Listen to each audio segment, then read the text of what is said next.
సంబంధించిన మరింత సమాచారం మా ప్రతినిధి మునిరాజ్ లైవ్ లో అందిస్తారు. Over to you Muniraj.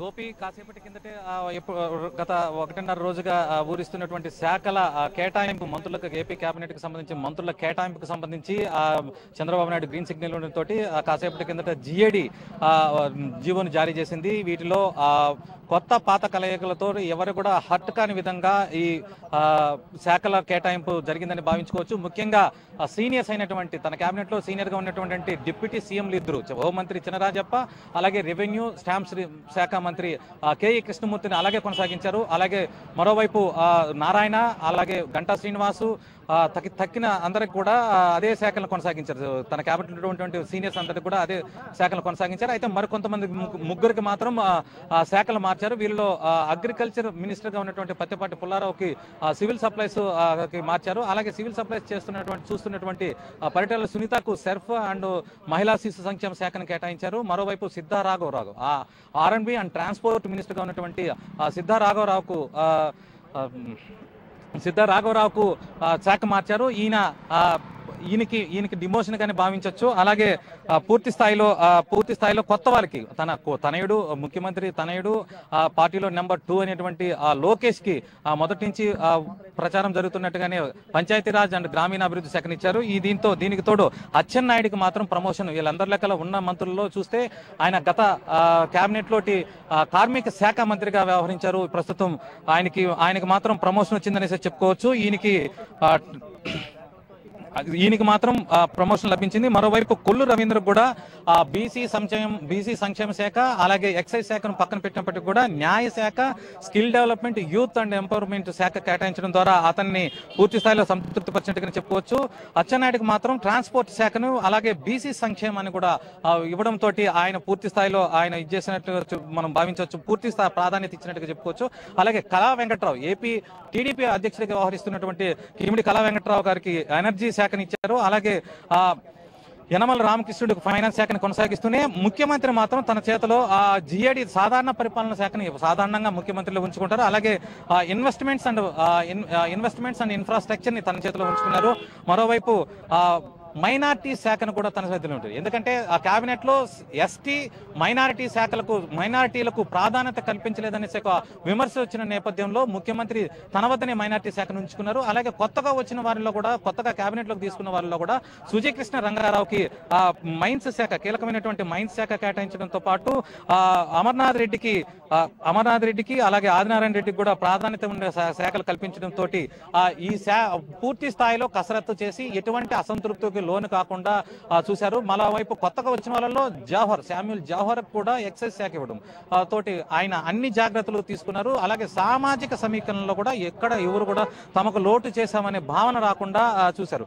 అయితే ఉన్నటువంటి ముగ్గురు మంత్రుల్లో కూడా పత్తిపాటి పుల్లారావు పైన పూర్తి స్థాయిలో ఆరోపణలు రావడం, అలాగే ఆరోపణలకు సంబంధించి వచ్చిన నేపథ్యంలోనే ఈ శాఖను సోమిరెడ్డి చంద్రమోహన్ రెడ్డికి చాలా వరకు బదలాయించారు. అలాగే మరోవైపు కాలువ శ్రీనివాస్ కొత్త చీఫ్ విప్ గా వ్యవహరించినటువంటి కాలువ శ్రీనివాస్ కు ప్రమోషన్ లభించని చెప్పుకోవచ్చు. తన శాఖ అంటే ఈయన గతంలో జర్నలిస్ట్ గా కూడా పనిచేశారు. ఈయన కాలువ శ్రీనివాస్ కు సమాచార శాఖ ఇవ్వడం ద్వారా ఆయన ప్రాధాన్యతను ఇచ్చేశారు. అయితే మనం కంపేర్ చేస్తే అనంతపురం జిల్లాకు సంబంధించి తొలగించబడ్డటువంటి పల్లె రఘునాథరెడ్డి కూడా సమాచార శాఖనే ఆయన మంత్రిగా వ్యవహరించారు. అదే విధంగా చీఫ్ విప్ గా పల్లె రఘునాథ్ రెడ్డికి ఇస్తూ కాలువ శ్రీనివాస్ కి ఆయన శాఖ పల్లె రఘునాథ్ రెడ్డి నిర్వహించినటువంటి సమాచార శాఖను కాలువ శ్రీనివాస్ కి ఇవ్వడం ద్వారా ఆ జిల్లాకు సంబంధించి ప్రాధాన్యతను కూడా పరిశీలనలో తీసుకోవడంతో పాటు బీసీ సామాజిక వర్గానికి చెందినటువంటి కాలువ శ్రీనివాస్ కు కీలకమైన అంటే ముఖ్యమంత్రితోటి కానీ లేదా ప్రభుత్వ వ్యవహారాలలో సంబంధించి ప్రచారం కానీ వివిధ పథకాలకు సంబంధించి ప్రచారం నిర్వహించడంలో సమాచార శాఖ కీలకంగా వ్యవహరిస్తుంది. అలాగే బ్రీఫింగ్ సంబంధించి ఎటువంటి బ్రీఫ్ చేయాలా ఏమనే దాని మీద ముఖ్యమంత్రి తోటి ఎక్కువ టచ్ లో ఉండాల్సినటువంటి శాఖల్లో అత్యంత కీలకమైనటువంటి సమాచార శాఖను కాలువ శ్రీనివాస్ కి ఇవ్వడం ద్వారా జర్నలిస్ట్ కి కూడా ఒక ప్రాధాన్యత ఇచ్చినట్టుగా ఇప్పుడు చెప్పుకోవచ్చు. మరోవైపు చూస్తే అందరికీ కేబినెట్ లో ఉన్నటువంటి పాత కొత్త కలయికతో ఇది చేశారు. భూమా అఖిల ప్రియ కూడా మంచి కీలకమైనటువంటి బాధ్యతలు అప్పగించడం ద్వారా అందరికీ తగిన ప్రాధాన్యత ఇచ్చినట్టుగా మనం చెప్పుకోవచ్చు. దీంతో ఇటువంటి అంటే మంత్రివర్గంలో తీసుకున్నప్పుడు చెలరేగినటువంటి అసంతృప్తి, ఆ శాఖల కేటాయింపులు ఎటువంటి జోక్యం కానీ అసంతృప్తి చిన్నట్టు వచ్చే అవకాశం లేకుండా ముందస్తు జాగ్రత్తలు ముఖ్యమంత్రి తీసుకున్నారు. ఈయన కీలకంగా ఉన్నటువంటి సీనియర్స్ తో చర్చించడంతో పాటు నారా లోకేష్ తోటి కూడా ఆయన పలు దఫాలుగా చర్చించి కీలకమైన నిర్ణయం తీసుకున్నట్టుగా చెప్పొచ్చు. Gopi. Right, thank you Muniraj.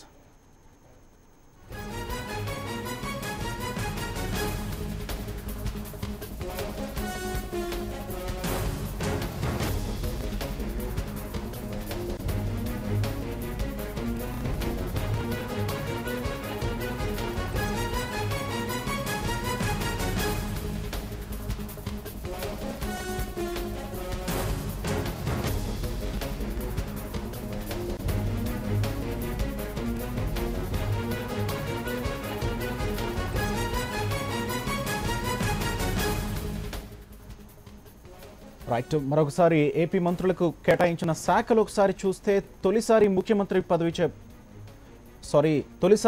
పదవి చేపట్టిన లోకేష్కు పంచాయతీరాజ్, గ్రామీణాభివృద్ధి, ఐటీ శాఖలను అప్పగించారు. కళా వెంకట్రావుకు విద్యుత్ శాఖ, సుజయ్ కృష్ణ రంగారావుకు మైనింగ్ శాఖను కేటాయించారు. శామ్యూల్ జవహర్కు ఎక్సైజ్, పితాని సత్యనారాయణకు కార్మిక శాఖ, అఖిలప్రియకు పర్యాటక, తెలుగు భాషా సంస్కృతి శాఖలు, కాల్వ శ్రీనివాసులకు గృహ నిర్మాణ శాఖ, సమాచార శాఖ, అమర్నాథ్ రెడ్డికి పరిశ్రమలు, ఫుడ్ ప్రాసెసింగ్, నక్క ఆనందబాబుకు సాంఘిక గిరిజనాభివృద్ధిని అప్పగించారు.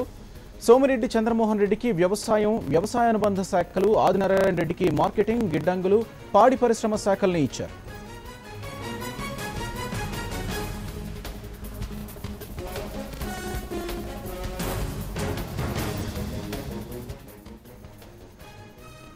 ఇక పాత మంత్రుల్లో కొంతమంది శాఖల్ని యథాతథంగా ఉంచారు. అయితే కొందరి శాఖల్లో కోత పెట్టారు. అలాగే శాఖల్లో మార్పులు కూడా జరిగాయి. అచ్చెన్నాయుడికి రవాణా, బీసీ సంక్షేమం, చేనేత శాఖలు, సిద్ధారాఘవరావుకి పర్యావరణం, అటవీ, science and technology, Kollu Ravindra నుంచి ఎక్సైజ్ శాఖను తీసేసి న్యాయశాఖ, స్కిల్ డెవలప్మెంట్, పత్తిపాటి పుల్లారావు దగ్గర నుంచి వ్యవసాయ శాఖను తీసేశారు.